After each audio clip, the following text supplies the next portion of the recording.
На старт. На линию встаем. Прямой беглин. Внимание. Марш!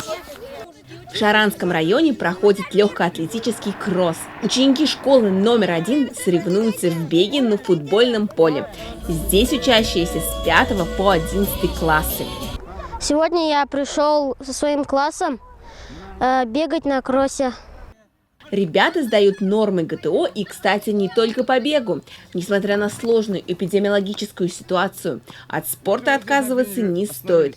Физические нагрузки, как известно, закаляют не только тело, но и дух. И, кстати, повышают иммунитет. Беги руками работай! Пробегай, пробегай, пробегай, пробегай, пробегай, пробегай, пробегай, пробегай, пробегай, пробегай!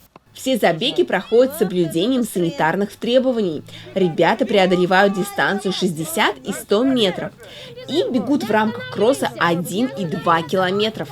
Я пришел сюда бегать со своим классом. Я люблю играть в футбол, занимаюсь спортом. Сегодня хочу пробежать кросс.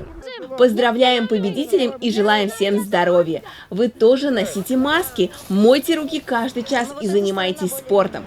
Татьяна Никитина из села Шаран специально для Горы новостей.